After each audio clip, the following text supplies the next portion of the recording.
Let's take a look at all the manga I picked up in January of 2023. Stay tuned.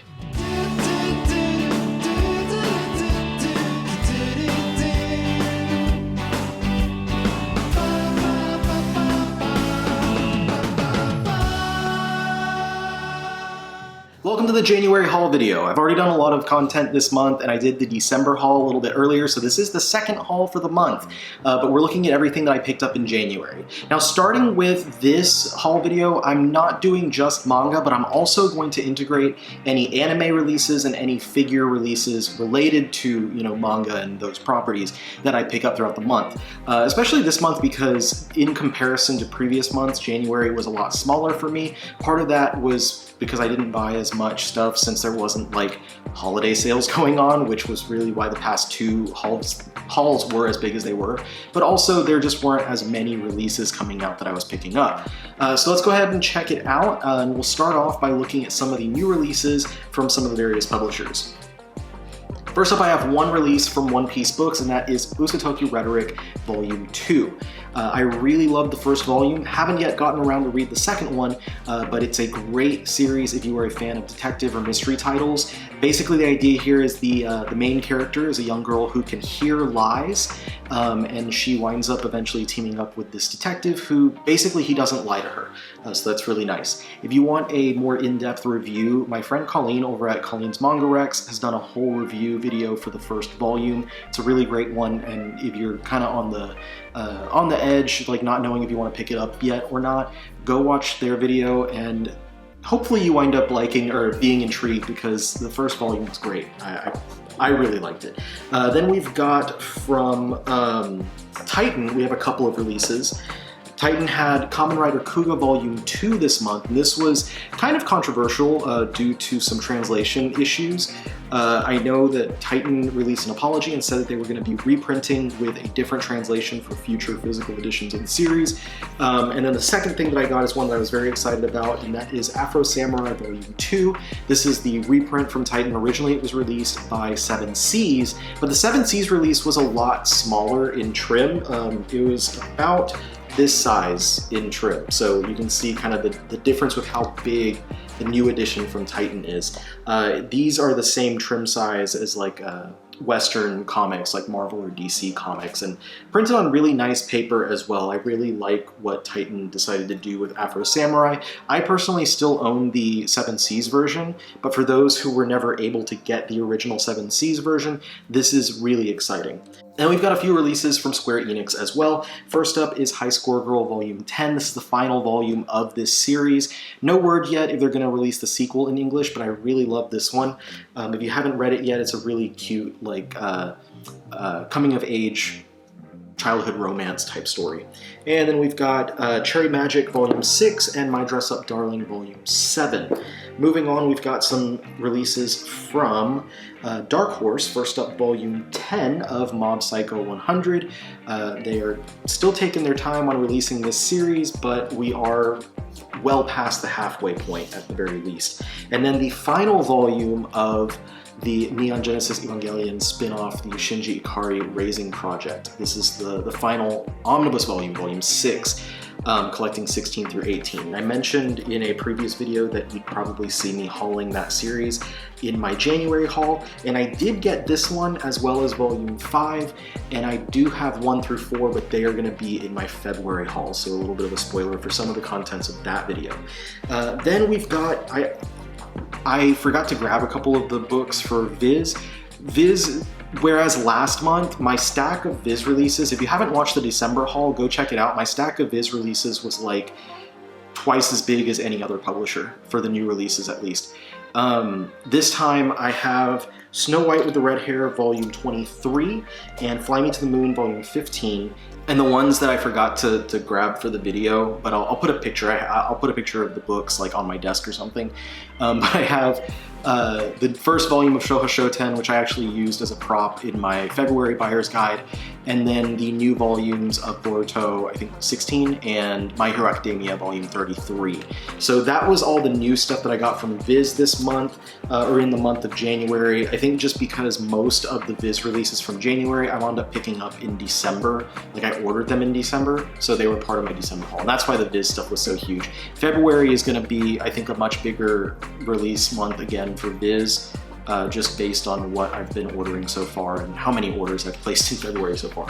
All right, let's move on to the next stack. All right, next up we're looking at 7 Seas. At the top of the stack, I've got Saint Seiya Saintia Show Volume 16. This is the final volume of this spin-off of Knights of the Zodiac. I've mentioned it several times on here the same way, but basically this is the only Knights of the Zodiac Saint Seiya spin-off that we've gotten in English. I pray that we can one day get more Knights of the Zodiac spin-offs in English. I know there's the live-action movie that's coming out, and it looks, in my opinion, very not good. But maybe it'll gain some traction and attention, and we can get another one of the spin-offs released, or at least for those who've never collected the original series before, maybe they'll have, Viz will reprint it or something. That would be fantastic for all of y'all. Then I've got the first volume of Mononogatari, the Malevolent Spirits. This one and the first volume of Sword of the Demon Hunter. I've not yet read these two new releases from 7 Seas. I'll probably be getting to them pretty soon, but I have read the second volume of Thunderbolt Fantasy, which was fine. This is based on the puppet series. It's a television series that used puppets.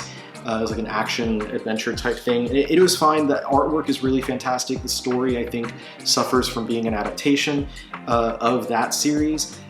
But it was only 2 volumes, so I decided to go ahead and finish it up. And like I said, the artwork was great, so at the very least, I really enjoyed that. Then we've got the first volume of the collector's edition of Polar Bear Cafe. This one is, I found out, considered collector's edition because the original release in Japan has 5 volumes, but this is being released as 4 volumes, so slightly thicker than their original. And this one, another one that I haven't gotten to read yet, but this is just about well, the anime is out, so a lot of people might be familiar, but a polar bear who runs a cafe, and you get to interact with his different patrons as the days go by. Yakuza Fiancé Volume 2. This one I've read the first volume of as well. It came out a couple months ago. It's fantastic. Really love the idea here. So I am going to get to this one pretty soon. And I have read the next couple here.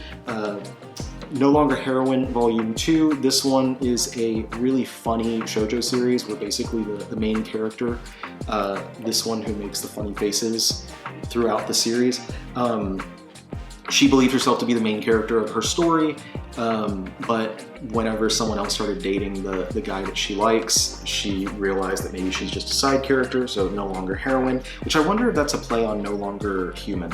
I'm gonna suppose it is, but whatever. Then Doomsday with My Dog. This one was fun. This is a full color 4-coma series.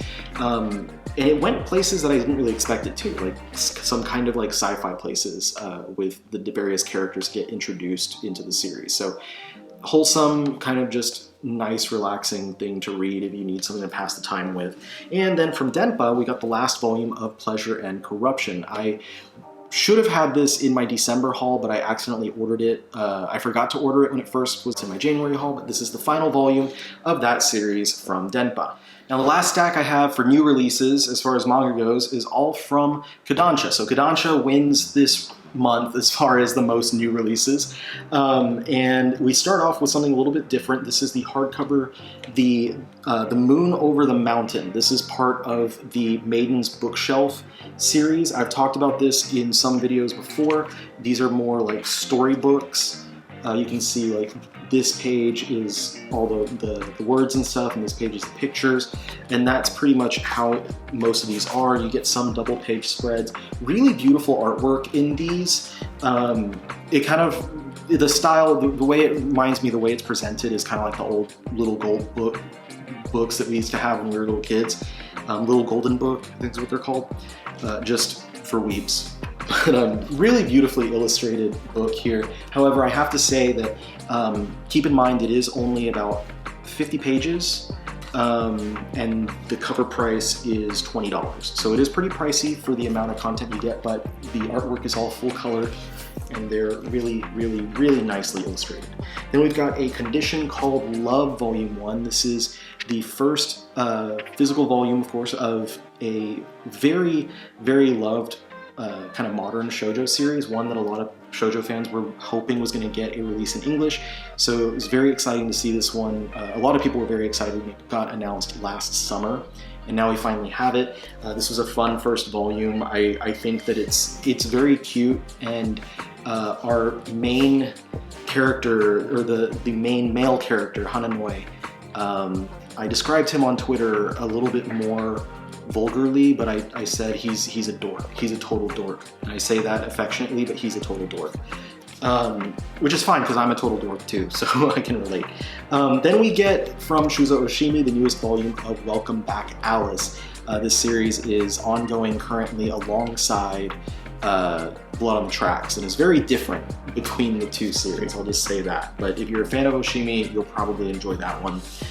Next up we have the newest volume of Sayonara Football, Farewell My Dear Kramer. This is volume 15. And then we've got a Galaxy Next Door volume 4. I think this one's anime is coming soon. The manga has been a lot of fun so far. It's from the same creator of Sweetness and Lightning, so if you enjoyed that one, you might enjoy this if you haven't tried it out yet. In the Clear Moonlit Dusk volume 2. Volume 1 was one of my, I still haven't made a video about my favorite reads from last year, but volume 1 was one of my favorite new releases from last year. I loved the first volume of In the Clear Moonlit Dusk. It's a shoujo high school romance about a girl who is kind of seen as being pretty masculine in comparison to what's expected, I guess, of the girls in the high school. But a guy takes notice of her, and it's the first time a guy ever really liked her and stuff. I just really like the characters, their interactions, the way that they act. If you're into high school romance, high school drama type series, I really recommend In the Clear Moonlit Dusk, and it is very beautifully illustrated as well. Then, speaking of good artwork, we've got Blue Period Volume 12. This one's always a great release every single time a new volume comes out, and actually, all of these have great artwork. Wave Listen to Me Volume 9 is out as well. This is, of course, from the same creator as Blade of the Immortal, Hiroaki Samura. But this is very much not Blade of the Immortal, as this one is more of a grounded series about a girl who works for a radio station doing a radio show, not about an immortal guy running around chopping people to bits with a sword. Then we've got PTSD Radio Volume 2. This collects the Japanese volumes 3 and 4 of PTSD Radio. When the third volume in English comes out, that's probably going to be it for this series, because the creator has taken it onto an indefinite hiatus due to the fact that, and this is bizarre if you haven't already read about this online, due to the fact that he was experiencing a lot of things similar to what were happening in his manga, he started experiencing some of those things in real life. Which, if you've read the first volume or in the second volume, if you've read any of the manga, that's very creepy, and I can understand why. Now, this wasn't recent, it was just recent that people started learning why it went on hiatus, but the series went on hiatus years ago. So I at this point, don't know that it'll come back. But I don't want that to dissuade you from checking out PTSD Radio. If you are into horror manga at all, this series is fantastic. Visually, just insanely creepy. I highly recommend it. Then we've got some omnibus volumes. Volume 2 of Fire Force. I started reading Fire Force with that first omnibus when it released and really enjoyed it. I've been reading Soul Eater as well for the first time in the hardcovers, and I greatly enjoyed Fire Force more than I've been enjoying Soul Eater. So I haven't read the second one yet. I'm excited to get to it pretty soon because, like I said, I really enjoyed that first one. And we've got the third of the Norigami Omnibus editions, and this series, we just found out that volume 27 is going to be the final volume, so in total, we know that this will be 9 volumes long. Which, honestly, 9 volumes is not that bad, and I really like these omnibus editions. Kadansha with these big, nice, large trim 3-in-1s is doing really well, and the binding on these is really great because the material they use for the covers is pretty flexible, so you don't have a hard time reading something that's big with, you know, I know a lot of people worry about breaking the spine. You really don't have to worry about it on those. And one last release from Kadansha, the always anticipated, pretty much annual release of Vinland Saga, and we have volume 13 of the hardcovers available now. This cover is very like last volume cover to me, the ensemble cast on the front and stuff. So it was funny that like it's not, like the series is still ongoing, but I just found it funny because it looks like a final cover. Anyway, so that's it for new releases of manga. I do have a few newly released anime that I want to show off though before we get into the older manga releases. Alright, so coming in from Sentai, we've got the 6th series of Lupin III. This is the entirety of that 6th series, all 25 episodes on 3 discs on this Blu-ray. We've been getting a lot of Lupin from Discotheque. This one comes from Sentai though. And the only other thing not from Discotheque as far as Lupin right now that's being released is the Lupin III, the first movie that was put out by G-Kids. But aside from those, everything else comes from Discotheque. So this is the most recent of the ongoing Lupin TV series. We do have a couple that are showing. There's the recent ones right now are like the Lupin Zero or whatever, the one where he's a kid. I don't remember the title of it. And then the Lupin Cat's Eye crossover. But if you're a fan of Lupin the Third, it's Discotheque you're going to want to pay attention to. I keep mentioning their name, but like if you want to have a complete collection of Lupin media, they're the ones that have been releasing the rest of the TV series, all the TV specials, the movies, etc. And they've been announcing new stuff, so in later videos, now that I'm going to be showing my anime purchases in my haul videos, you'll see me picking up you know, later TV specials and stuff that they wind up releasing. Now, speaking of Discotheque, another recent release of theirs that I was interested in is Aim for the Ace. This is a classic tennis manga from the legendary director Osamu Dezaki. I've never seen this one before, but I've heard a lot of good things, so when I saw it was coming out, I had to go ahead and pick it up. They did also recently announce that they were going to be releasing the Aim for the Ace movie. So that's going to be coming out, I think, in like April or so, maybe March. But in the meantime, we've got the entirety of the series here on Blu-ray, and I'm very excited to check it out. All 26 episodes on 2 discs. I'm going to check this out at some point in the hopefully not too distant future. But the big highlight as far as anime releases is, of course, the Yu Yu Hakusho 30th anniversary box set. This contains every episode of the series in this really beautiful chipboard box. You can see all 4 seasons, plus there's a 5th disc in here that includes the 2 OVAs. So this is a really complete set of Yu Yu Hakusho. This is really cool. I usually don't go for anime based on manga, especially manga that I've read and own. But Yu Yu Hakusho is such a classic for those of you like myself who grew up in the 90s and in the early 2000s watching shows like this. And like, you know, Dragon Ball Z. This is actually from like 2000, 2001 is when I got this jersey. I just found it in the closet. But this is just a must-have for like, you know, fans like myself, like, you know, y'all who grew up at the same time as I did. And Yu Yu Hakusho is just fantastic. It was a really great adaptation of a really great manga.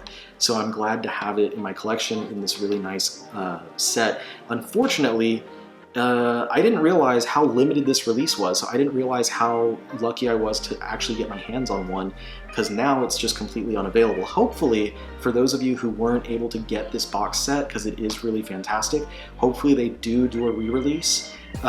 Maybe not with the 30th anniversary brand on it, or at the very least, because the 4 seasons are available on Blu-ray individually, but at the very least, hopefully they do a release of the 2 OVAs separately so that y'all who don't have the box set can complete the series. So that's it for all the new releases I picked up in January. Let's take a look at all the older releases I grabbed as well. Alright, so first up I've got a bunch of older releases from Viz Media, and now I want to preface by saying, compared to my last 2 haul videos, I don't have nearly as many older releases this time, because the last 2 were the Black Friday sale and the Christmas sale and like New Year's sales and stuff, and that really stacked up all of the older things that I was picking up.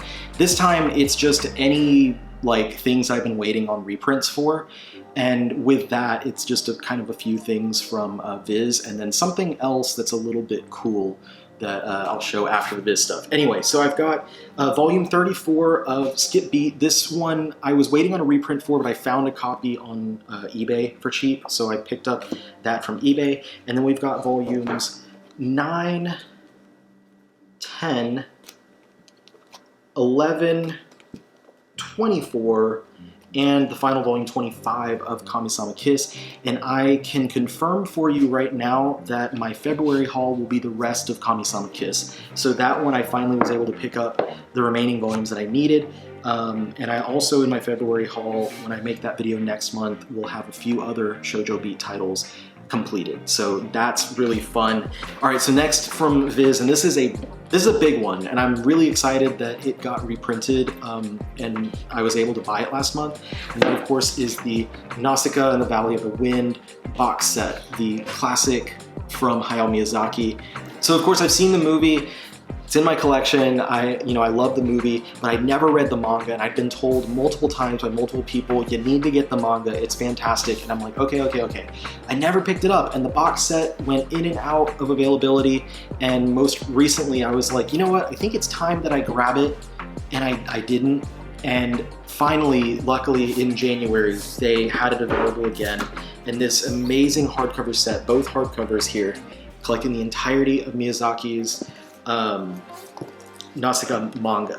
I think the reason why I was really tempted to get it this time is because of the fact that I read the Shuna's Journey manga that came out not too long ago, and I really loved that release, and I was like, man, I really want to get more Miyazaki manga, because I love, like most weebs like us do enjoy Miyazaki movies.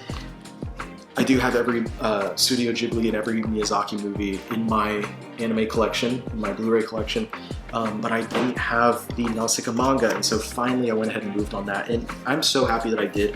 If you are a fan of Miyazaki and you can afford the box set, because it is pretty expensive, it has a cover price of $70, and I think on Right Stuff is closer to about $50, $55 is what you can get it for. But if you are a fan of Miyazaki, you haven't picked this up, and you have the means to get it, you can afford to grab it, I definitely recommend picking this one up because it is a beautiful set, and I cannot wait to dig in. Now, one more thing from Viz, I did get something pretty big. Something good happened to me, and I decided to reward myself because of it, and so I grabbed the Ouran High School Host Club box set containing the entirety of this series. This is another one that I've been told to get multiple times in the past. Actually, even going back further than like most people were familiar with my channel, one of my coworkers at my old job would tell me like how much he loved Ouran High School Host Club, and he was like, I highly recommend it. I know it's probably not the type of thing that you typically get, but I love it, it's hilarious, you should try it out. And so in addition to like that recommendation from like 5-6 years ago, plus a bunch of friends telling me that I should grab it, and the fact that I've gotten a lot more into shoujo over the past 8 months or so, I decided to go ahead and finally grab it. Whole box set. It's a beautiful box set. I really like it, and the extra item in this one kind of makes me chuckle, because a lot of them will have like little art books. This one comes with a memo pad, so you can write notes on a memo pad with Hattori Bisco's artwork on it. So that's it for the Viz older releases. Now I have some interesting stuff that I was able to find from Yen Press. Oh, and I did also grab Nana Volume 11 and My Love Story Volume 12. I forgot to grab those to show, but I did go get those two as well. So I wrapped up My Love Story, and I'm very close to wrapping up the collection of Nana. But let me grab those Yen Press books I was mentioning. So last year, I think in the summer, Yen Press finally did the long-awaited reprint for the Higurashi series. Every single volume was available. I don't know if they're still available, but I was able to get every single one of them for really cheap prices, especially considering how much they were going for while they were unavailable. They still have not reprinted Umineko, but one of the shops that I buy comics from must have found some old stock of some Umineko volumes, because you can kind of see like how yellowed they are, so I think they were just sitting in the warehouse for a while. But I was able to get 7 Umineko volumes for undercover price, which is fantastic. It's a start. It's only a third of the series, but it's a start. But I was able to get volume 3 of Umineko. I'm going to read you all the titles. Episode 2, Turn of the Golden Witch. This is third volume of the series as a whole. Volume 8 is episode 4 of Alliance of the Golden Witch. And then we've got volume 13, which is episode 6, Dawn of the Golden Witch. And then volume 14, also from the Dawn of the Golden Witch episode. And then the third volume of Dawn of the Golden Witch, volume 15. And then from Requiem of the Golden Witch, this is volume 18, Requiem for the Golden Witch. And finally, volume 20, which is Twilight of the Golden Witch, part 2. So 7 out of the 21 English editions of Umineko. Like I said, these were found for below cover price. The shop that I buy comics from, they must have found some stuff in the warehouse, just judging by how like yellowed the pages are on this. But I was very satisfied to have seen that they brought those out, and I was able to pick those up for undercover price. Hopefully Yen Press winds up re-releasing Umineko so I can get the rest of it, so everyone can have it in their collection. But in the meantime, I'm satisfied at least to have been able to start my Umineko collection. Now let's take a look at some of the figures that I picked up in January. Alright, so first up, I grabbed a few more of these Jujutsu Kaisen figures from the Figuarts Zero line. I already had the Yuji Itadori. You can kind of see him down there. That's his little head poking through. Back there.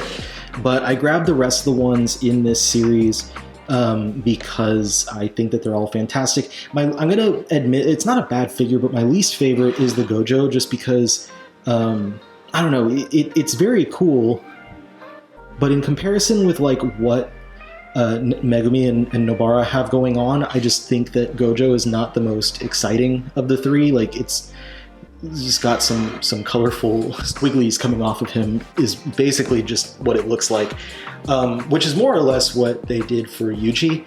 That's kind of what he looks like as well, just got a bunch of colorful lines of light and stuff is what it looks like, which, like, when you compare that to what we have for like Megumi, let me move these around.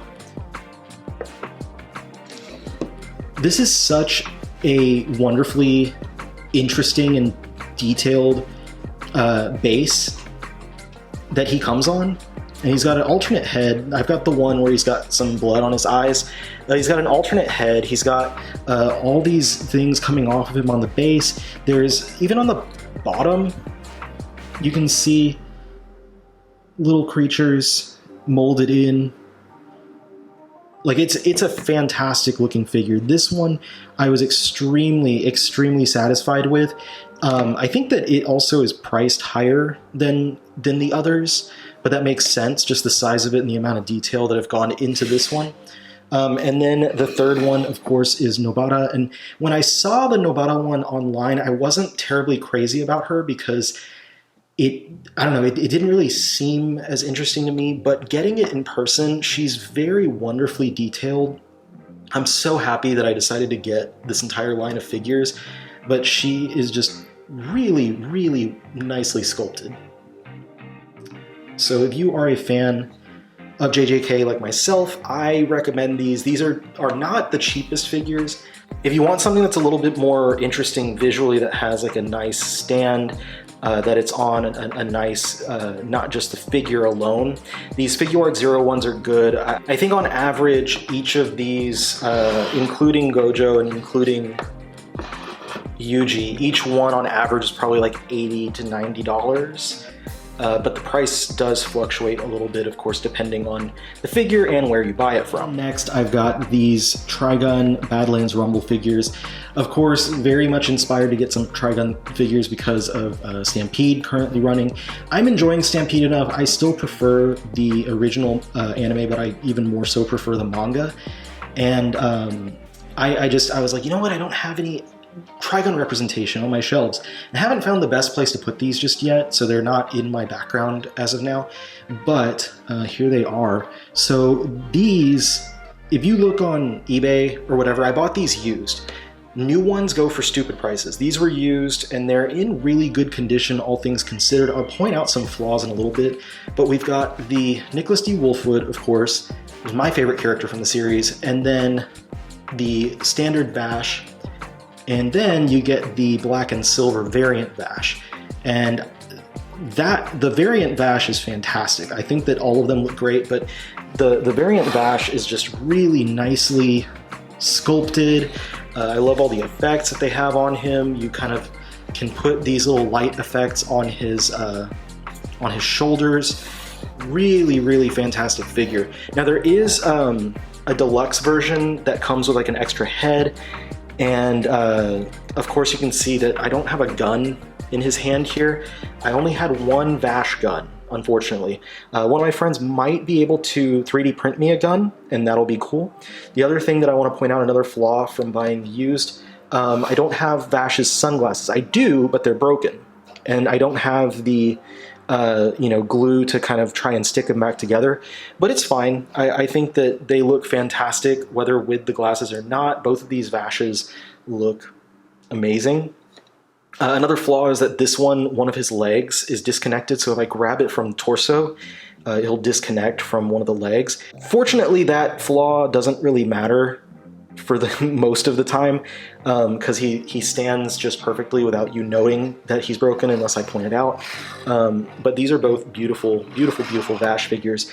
And Wolfwood, this one is a really fantastic figure. Like I said, he was my favorite character from the series, so having him in this little figure form was really great. Now the flaw that's more notable, I guess, is that the stand is cracked somewhere, but that doesn't really impact anything as far as him standing on it. But the other flaw is that this band that is connecting him to the Punisher cross, it can come off easily. Like, I feel like it's supposed to be connected a little bit better, but it's not. I don't know, because I haven't seen like an unboxing or an opening of this, but it seems like it's a little flimsily done. I just kind of like rested it in there so that the cross will be held up, and it's held up fine. It hasn't fallen off, but it's not that secure is the way it feels. And you kind of see on the bottom here, the cross is not flush with the stand. That hasn't created any problems, but visually, if you notice it, it is a flaw to point out. But aside from that, these were fantastic, and because of the fact that I bought them, these three as used figures rather than getting brand new ones, they were significantly cheaper than what you would find them for new and in box. Flaws aside, I'm really happy with what I got and like with how much I spent on them. I'm especially very happy. So yeah, that's it for the figures that I picked up in the month of January. Alright, so that's everything that I picked up in the month of January as far as manga, anime, and figures go. I hope y'all enjoyed seeing all that. Maybe gave some ideas of things that you might want to pick up that you haven't yet done so yourself. And I hope that y'all enjoyed seeing the new anime and figures that I grabbed as well. I was debating whether I wanted to add that stuff into my videos or not, and thought this was kind of a lighter month as far as manga goes, so I'll go ahead and add that in there just for fun to see what happens. So hopefully y'all enjoyed that. Let me know if you want to see me continue to add in my anime and figure pickups as I go forward. As always, thank you so much for watching and spending time with me. If you enjoy my content and you're not yet subscribed, please hit the subscribe button, hit the bell so you're notified when I put out new content. I'll be putting out new content roughly every week going forward, now that I'm kind of caught up with some of the older videos I need to put out. But again, thank you so much everyone for spending time with me, for watching the video, and I'll see you all in the next one. Peace out.